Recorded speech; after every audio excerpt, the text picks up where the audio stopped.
ಕೇಂದ್ರ ಸರ್ಕಾರದ ಮೇಲೆ ರಾಜ್ಯ ಸರ್ಕಾರ, ರಾಜ್ಯ ಸರ್ಕಾರದ ಮೇಲೆ ಕೇಂದ್ರ ಸರ್ಕಾರ.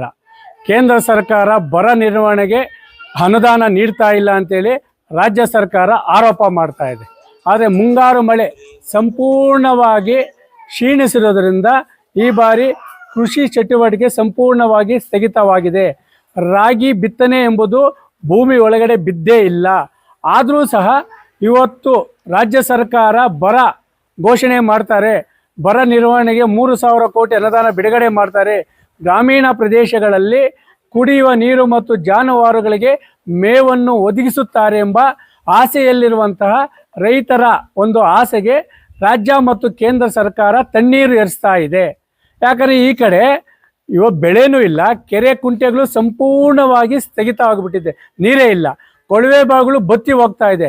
ಲಕ್ಷಾಂತರ ರೂಪಾಯಿ ಬಂಡವಾಳ ಹಾಕಿ ಬೆಳೆದಿರುವಂತಹ ಬೆಳೆಗಳನ್ನು ನೀರಿಲ್ಲದೆ ಬೆಳೆ ರಕ್ಷಣೆ ಮಾಡಿಕೊಳ್ಳಲು ರೈತ ಹರಸಾಹಸ ಪಡ್ತಾ ಇದ್ದಾನೆ.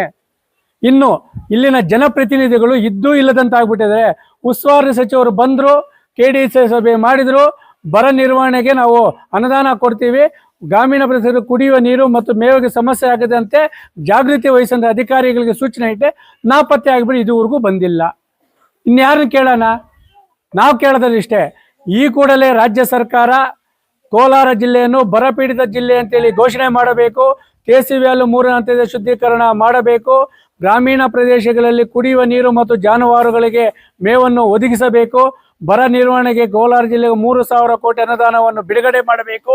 ಜೊತೆಗೆ ಮಾವು ಅಭಿವೃದ್ಧಿ ಮಂಡಳಿಯಲ್ಲಿ ಮಾವು ಬೆಂಬಲ ಬೆಲೆ ಯೋಜನೆಯಲ್ಲಿ ಆಗಿರುವಂತಹ ಹಗರಣವನ್ನು ತನಿಖೆ ಮಾಡಲು ವಿಶೇಷವಾದ ತಂಡವನ್ನು ರಚನೆ ಮಾಡಿ ಕೋಲಾರ ಜಿಲ್ಲೆಯ ಗ್ರಾಮೀಣ ಪ್ರದೇಶದ ಜಾನುವಾರುಗಳು ರೈತರ ರಕ್ಷಣೆ ಮಾಡಬೇಕು.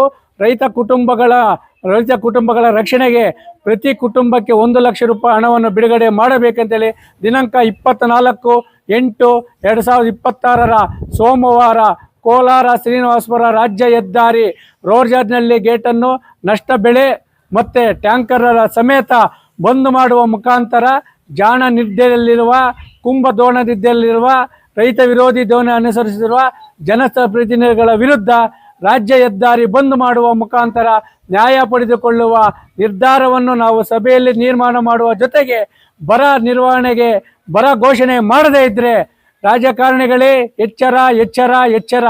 ರೈತರು ಇವತ್ತು ಸಮಸ್ಯೆಯಲ್ಲಿ ಸಿಲುಕಿದರೆ ರೈತರ ಮನೆಯಲ್ಲಿರುವಂಥ ಮೆಣಸಿನಕಾಯಿಗಳನ್ನು ತಂದು ನೀವು ಸಾರ್ವಜನಿಕರು ಯಾವುದೇ ಕಾರ್ಯಕ್ರಮದಲ್ಲಿ ಮೆಣಸಿನಕಾಯಿ ಹೊಗೆ ಹಾಕುವ ಚಳವಳಿ ಮಾಡುವ ಎಚ್ಚರಿಕೆಯನ್ನು ನೀಡ್ತಾ ಇದ್ದೀವಿ.